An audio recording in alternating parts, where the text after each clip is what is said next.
ma HOMA BAY bende orwako Kithure Kindiki kaka jalup jatend piny ka gikwaye mondo ket maino matiyo ne jopiny Kenya kokalo e chenro mag dongruok.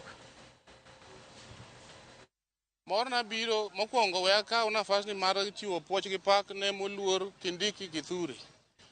Ng'at moro nwasebedo go kane Gachagua nokelo weche mag ukabila e gini mosigo mane milima.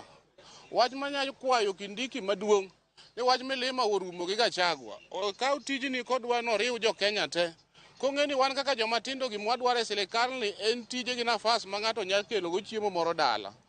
Otim gik mowacho sama ochamo muma nikech nitie jomoko mawacho gimoro sama ochamo muma to ka gitoke to duogo lokore. Koro mano ng'i. Mar ariyo daher mondo mi akwa wabunge ni kaka ne giketo kenda kata siniani e golo Gachagua e kaka giket kenda kata siniani e tich nikech seche mane gigolo Gachagua naneno kane nitie ne nyicha giwacho ni ng'ata ma ok ti ibiro gole mondo dhi dala mondo we nafas no ng'ama chielo kaw.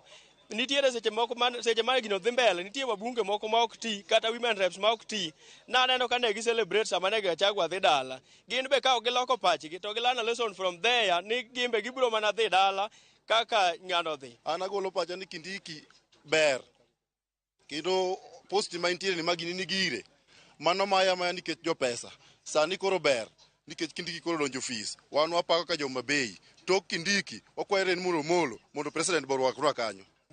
Akaw thuolo ni makende mar congratulate Kithure Kindiki kaka deputy president marwa. Wakono mana Kindiki ni otimo maber, ong'e ni milima wambe wan gi milima koni. Kikone mana milima makochacha kaka machielo cha neno. Kithure Kindiki wang'e ni dhi tiyo maber, kendo dhi tiyo ne jopiny, kendo dhi tiyo ne jo Kenya te. Machielo kendo chaka kwayo president marwa William Samoei Ruto. Ipanwa PS marwa Raymond Omolo. Raymond Omolo ni emong'e vijende, Raymond Omolo ni emong'e jodongo, Raymond Omolo ni emong'e mond liete. President Ruto, erokamano kuom siemo ne Gachagua yo mano biro godo. Wuoyi matin Kithure Kindiki, kawe telo, tiye gi vijende, tiye gi mine. To ka wadhi Migori ene jodak ma Migori to pogore paro dichieng' ma kawuono kaluwore kod chamo muma ma jalup jatend piny manyien Kithure Kindiki.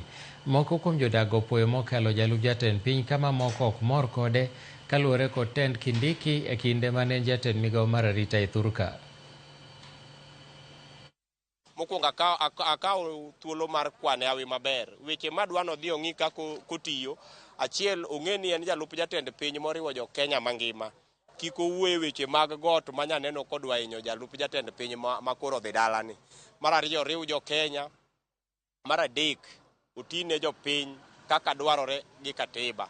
Mago kotimo taparo ni odhi tiyo maber gi higni adek